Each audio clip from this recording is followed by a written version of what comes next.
सत्य सनातन में राष्ट्र का कार्य क्यों करें और कैसे करें।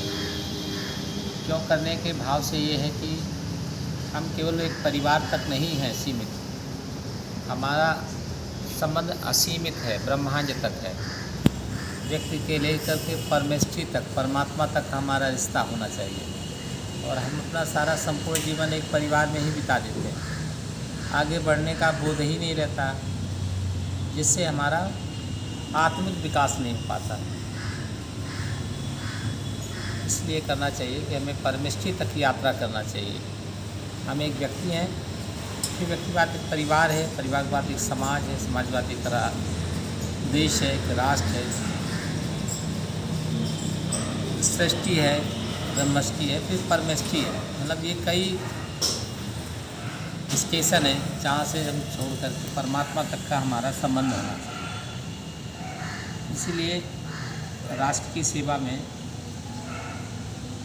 परमात्मा भी, ईश्वर भी राष्ट्र की सेवा में, जिसे हम परमात्मा कहते हैं, अवतार कहते हैं, महापुरुष कहते हैं, उन लोगों ने भी इस काम को किया।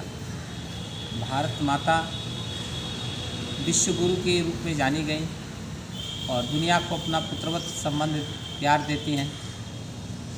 कालांतर में भारत में रहने वाले जो हिंदू लोग हैं वो संस्कारों को भूलने लगे। इसके फलस्वरूप देश के कई भाग अलग हो गए और वहाँ पर अब संस्कृति का विकास हो गया। मनुष्य का जन्म बार बार नहीं मिलता है, एक बार प्राप्त हुआ है। इसे विश्व के कार्य में, समष्टि के कल्याण में, यानी दुनिया के कल्याण में लगाने का प्रयास अंदर से करें तो निश्चित है हमारा जीवन का लक्ष्य, उद्देश्य भगवान की सेवा यानी मानव की सेवा के रूप में सार्थक रूप से दिखाई देने लगेगा। कैसे करें, इसके व्यक्तिगत कर सकते हैं। जैसे नेता सुभाष चंद्र बोस का उदाहरण है कि वो आज़ाद हिंद फौज बनाई, विदेशों में गए, वहाँ का अध्ययन किया, सीखा, समझा और एक संगठन तैयार करके किया। तो राष्ट्र का कार्य संगठन बना के भी कर सकते हैं। सबसे सरल सफलतम कार्य यही होगा कि संगठन बना के काम किया जाए तो ज़्यादा सफलता कम समय मिलेगी। व्यक्तिगत ढंग से करने पर भी जीवन समाप्त होगा, लेकिन कोई लक्ष्य नहीं मिल पाएगा। जैसे स्वामी विवेकानंद का उदाहरण है, विश्व में भारतीय संस्कृति को परचम फैलाया, लोगों को सही रास्ता दिखाया, लेकिन लोग उनके जाने के बाद फिर लोग वही का वही हो गए। मनुष्य की प्रवृत्तियाँ एक बार बन जाती है, बार बार वही कार्य करने की वो प्रेरित करती रहती है। एक बार किसी गांव में लोकनायक जयप्रकाश जी गए थे, उस गांव में सारे लोगों ने खूब सफाई किया। फिर उसी गांव को देखने के लिए दूसरे साल भी वो गए तो देखा गांव बहुत गंदा था। गांव वालों को बुला के उन्होंने पूछा कि क्यों गंदा हो गया। बोले आप आते नहीं हैं तो कौन सफाई करेगा, आप तो साल में एक बार आए, सफाई करके चले गए, तब से आप आए नहीं और आज पूछते हैं गंदा क्यों गांव है आपका। उनको समझाया कि आपके अंदर का जो भाव है, प्रवृत्ति है, वो राष्ट्र हित में नहीं है। ये गांव आपका है, आप इस गांव का रहते हैं और आप अपने गांव की सफाई नहीं करते हैं, अपने गांव की स्वच्छता नहीं करते, तो बाहरी आदमी आके कितने साल करेगा आपके गांव की सफाई। तो ये लगता है कि मानसिक विकास व्यक्ति का ना होने के कारण वह लंबी यात्रा परमेष्ठी तक नहीं पहुंच पाता। स्वयं एक आदमी है, उसने परिवार बनाया, परिवार के आसपास गांव बनाया, गांव बना है, गांव के बाद आसपास समाज बना है, समाज में प्रदेश है, फिर देश है, फिर राष्ट्र है, फिर विश्व है, और इस सब के बाद एक बड़ी यात्रा होती है ईश्वर की ओर, जिसकी प्रेरणा से हम ये सब गांव, व्यक्तिगत व्यक्ति और गांव परिवार की सेवा कर सकते हैं। वो है परमात्मा का प्रकाश, कृपा, उनका आशीर्वाद। उसे पाने के लिए आपको उससे लगाव बनाना पड़ेगा। आप एक परिवार को पकड़ लिए, जीवन भर उसी परिवार के लिए सोचते रहते हैं, तो आपका उद्धार कहाँ हुआ? आपको बहुत बार जन्म लेना पड़ेगा। आपका हो गया, उसका परवरिश कर दीजिए, उसका निर्वहन करिए और आगे बढ़िए। आगे बढ़ते जाइए, बढ़ते जाइए, बढ़ते रहेंगे तभी वो रास्ता पूरा कर पाएंगे।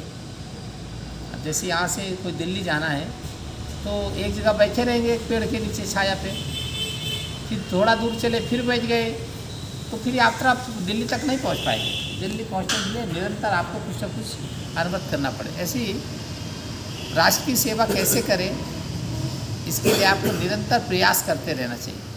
अपने सारे झंझावात से, सारी मुसीबतों से, कठिनाइयों के बावजूद भी आप अपने लक्ष्य को ना भूलें और उसमें निरंतर लगे रहें, तब आप उस कार्य को प्राप्त कर सकें।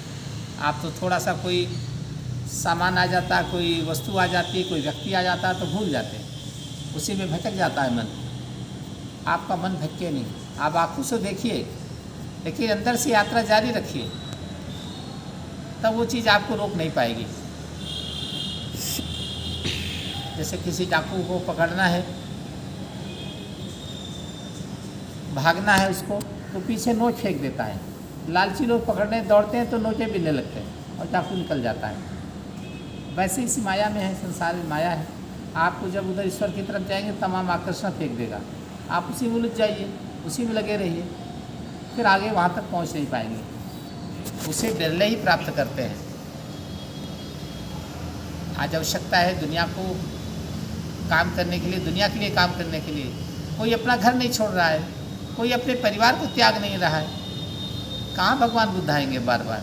एक बार बुद्ध आए, घर छोड़ दिया, परिवार छोड़ दिया, करोड़ों को समझाया, बताया कि ऐसा नहीं जीना, थोड़ा त्यागपूर्वक जिए, मोह से अलग होकर जिए। लेकिन बार बार भगवान थोड़ी आएंगे, भगवान तो इसी समाज से निकलेंगे। तो हमें भी अपने घर परिवार और अपने से भी थोड़ा ऊपर उठना पड़ेगा, तभी हमें ये प्राप्त संभव होगा और हमारी ईश्वर मदद करेगा। मन में विचार लाइए तभी संभव है। जब विचार नहीं उत्पन्न होंगे तब नहीं होगा। केवल बताने से या सोचने से या पढ़ने से नहीं होगा। विचार पैदा करिए, विचारों में इतनी गति लाइए, क्रांति लाइए कि उसको करने के लिए बाध्य हो जाए मन। तब आप जो है उस कार्य को पूरा कर सकेंगे और अपने लक्ष्य को प्राप्त कर सकेंगे।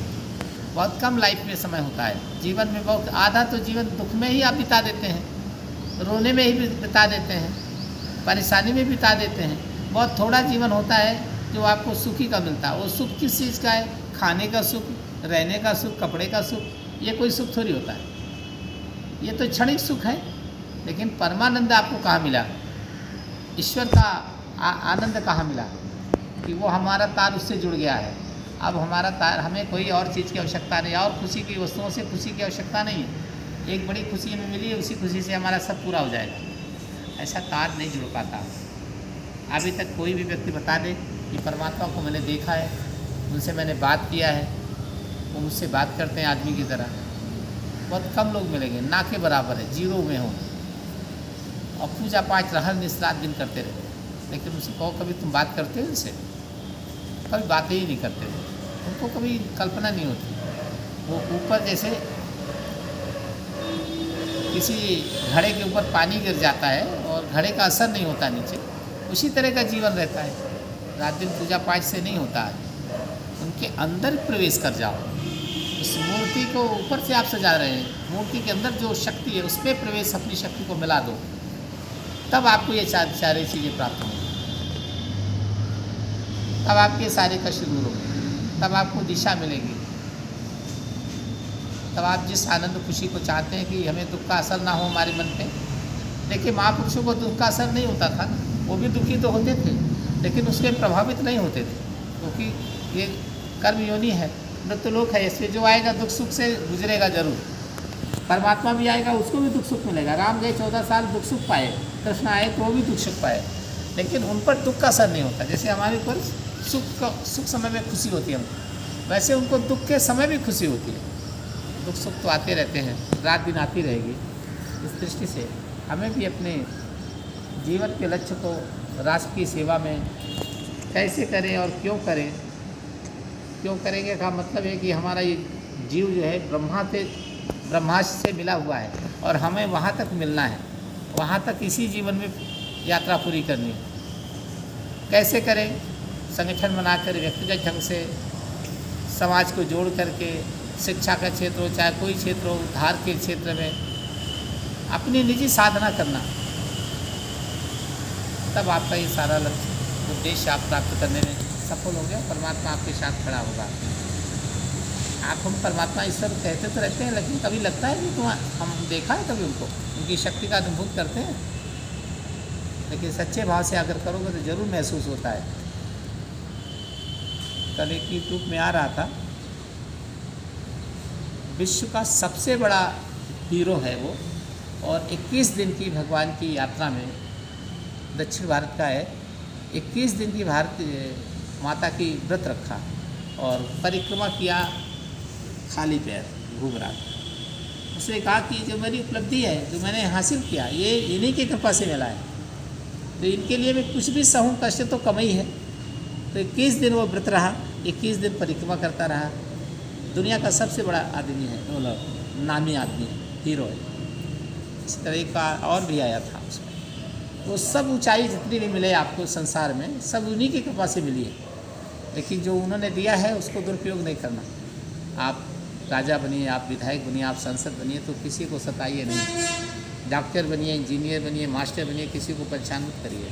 ये उसने दिया था आपको, और आप सच्चे मन से, ईमानदारी से उसकी सेवा में के लिए आपको दिया था, काम में पद दिया था। ऐसा भी जीवन जीने से सफल जीवन होता है, सार्थक जीवन होता है, और जीवन को उद्देश्य प्राप्त करने के योग्य होता है। बस इतना। जय गुरु।